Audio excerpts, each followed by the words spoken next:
नमस्कार मित्रांनो, आपल्या या नवीन व्हिडिओमध्ये तुमचं स्वागत आहे।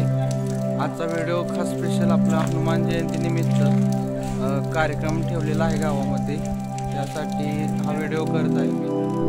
हे आमचे कार्यकर्ते आम्ही सगळे इथं मंदिर स्वच्छ करण्यासाठी जमलेलो आहे। ट्रॅक्टर पण आलेला आहे आणि आता ब्लोअरच्या साहाय्याने आम्ही मंदिर स्वच्छ करणार आहे। आणि हे बघा, बाळासाहेब आमचे गळाला मासा लागल्यासारखं पाईप वर खेचत आहेत। त्यानंतर हे आमचं हर उन्नरी अति उत्साही वानर शिखरावर जाऊन शिखर स्वच्छ करत आहे।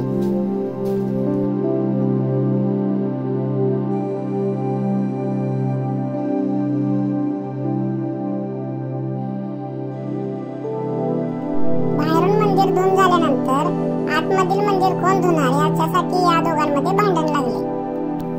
कसं काय असना, पण ओंकारने शेवटी पाईप हातात घेतलीच व त्यानंतर गाभाऱ्यातली स्वच्छता आम्ही करून घेतली।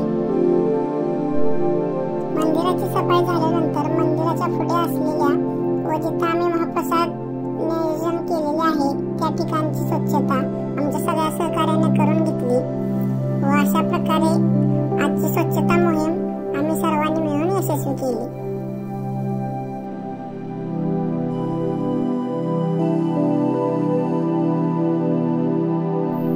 आम्ही सकाळी आवरून मंदिराच्या दिशेने निघालो। हे आमच्या गावचे भजनी मंडळ पहाटेपासूनच यांनी भजन चालू केलेलं होतं। भजन झाल्यानंतर फुले वाहण्याचा कार्यक्रम होता। गावातील सर्व भक्त मंडळी मंदिरामध्ये एकत्र झाली होती व फुलं वाटण्याचा कार्यक्रम सुरू झालेला होता। सर्वांना फुले मिळाल्यानंतर आम्ही ज्या क्षणाची आतुरतेने वाट पाहत होतो तो क्षण म्हणजे फुलं वाहण्याचा कार्यक्रम संपन्न झाला। त्यानंतर लगेचच आमच्या मंदिरातल्या पुजाऱ्यांनी पारंपरिक पद्धतीने शिंग वाजवून जन्मोत्सव संपन्न केला।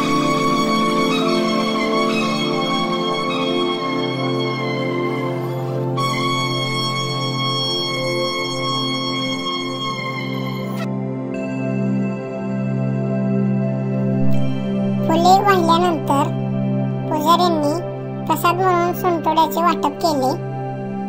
त्याचा लाभ मी देखील घेतला। त्यानंतर आपल्या वारकरी संप्रदायाचे प्रतीक असणारा भगवा झेंडा बाळासाहेबांनी शिखरावर लावून घेतला। त्याचबरोबर मंदिराच्या खालच्या बाजूला पण आम्ही एक झेंडा लावून घेतला। हाले डोले महात्मा फुले करत हे दोघे पातेले घेऊन आले व आमची महाप्रसादाची तयारी चालू झाली। हेडफोनच्या केबलचा गुंता जशा पद्धतीने सोडवतात त्या पद्धतीने ह्या दोघांनी पाईपचा गुंता सोडवून घेतला। हे बघा आमच्या बाळासाहेबांची कला। कायला मातीचा लेप लावण्यासाठी चिखलात हात न घालता चिखल तयार करून घेतला।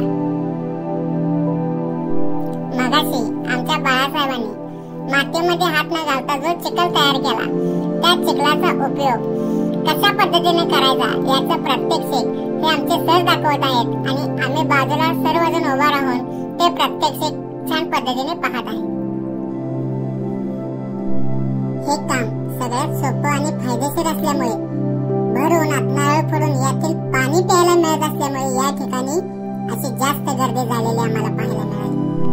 आणि हे पहा, निंजा टेक्निक, या टेक्निकने अवघड काम सोपे करून या पद्धतीने आम्ही नारळातील खोबरे काढून घेतले। खिरीसाठी आणलेले दूध खराब होऊ नये म्हणून आम्ही देशी जुगाड म्हणून बर्फ फोडून दुधाच्या कॅनाच्या साईडने अशा पद्धतीने लावून घेतला, जेणेकरून दूध थंड राहील व ते खराब होणार नाही। आईस्क्रीमच्या गोळ्यासाठी ज्या पद्धतीने बर्फ फोडतात त्या पद्धतीने ओंकारने बर्फ फोडून घेतला। माती लावून घेतलेली काई सर्वांनी मिळून चुलीवर आणून ठेवली।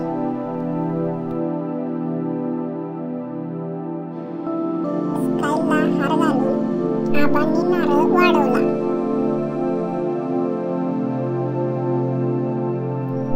खिरीसाठी हे गहू पाण्यात भिजत घातलेले होते। इकडे कांदा आणि खोबरं चिरण्याचे काम युद्ध पातळीवर सुरू होते। इकडे खिरीसाठी गुळ फोडायचे काम चालू होते। जागा फोडत फोडत यांनी खडकांचा ताव मारला. इकडे तोपर्यंत खिरीचं कामकाज चालू झालेलं. उकळत्या पाण्यात गुळ आणि काजू टाकून घेतले. त्यानंतर गहू टाकून खीर शिजण्यासाठी चुलीवर ठेवली. त्यानंतर थंड करत ठेवलेले दूध खिरीत घालण्यासाठी हे दोघे दुधाचा कॅन घेऊन आले.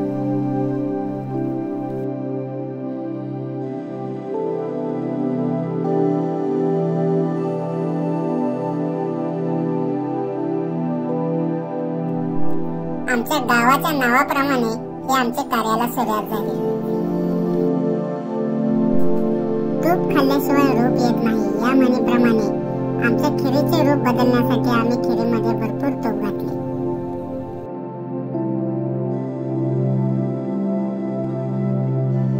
व्हिडिओमध्ये दिसण्यासाठी मी आपले हे सोपं काम करून घेतलं. आत्ताच आम्ही भाजीसाठी वांगे, कांदा आणि टोमॅटो चरचरीत चिरून घेतलेला आहे. आता ही भाताची तयारी सुरू झालेली आहे आणि ह्यो तापलेल्या तेलात कांदा कसा चर्रगन करतो बघा.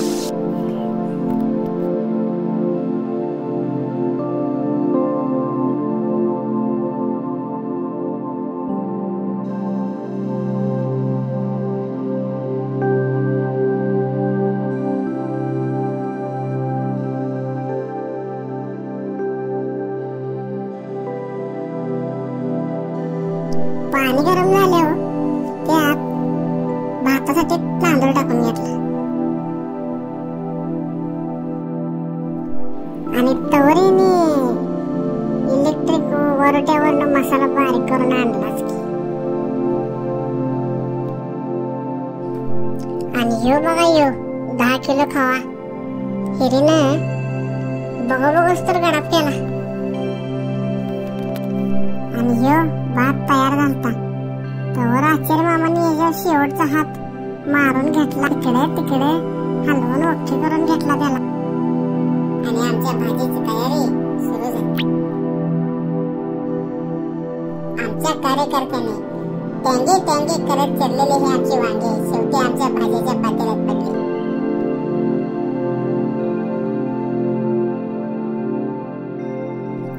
शेवटचा आयटम राहिला तो म्हणजे आमटीचा आणि त्याची तयारी आता चालू झाली.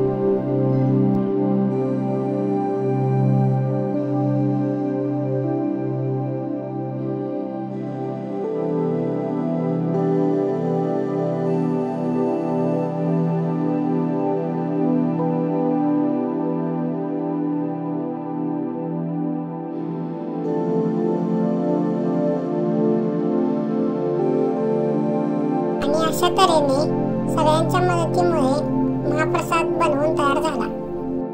आणि उन्हाचे दिवस चालू असल्यामुळे पिण्याच्या पाण्यासाठी आम्ही थंड जार मागवले.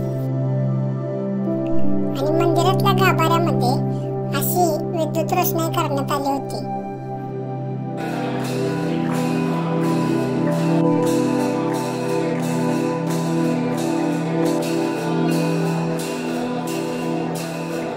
आरती झाल्यानंतर आमच्या महाप्रसादाला सुरुवात झाली.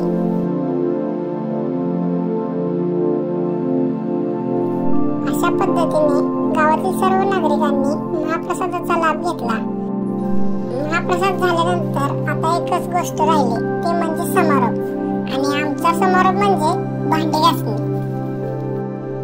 घरामध्ये इकडचं तांब्या इकडे न करणारी पोरं सुद्धा महाप्रसादाची भांडी धुण्यासाठी उत्स्फूर्तपणे प्रतिसाद देत होती.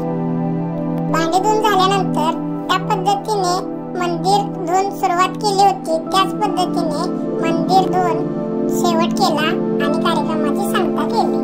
सर्व सहकार्याने वेळात वेळ काढून या कार्यक्रमासाठी हजर राहून सहकार्य करून हा कार्यक्रम अतिशय आनंदी आणि उत्साही वातावरणात पार पडला. हनुमान जन्मोत्सव सोहळा समितीमार्फत सर्वांचे आभार मानतो.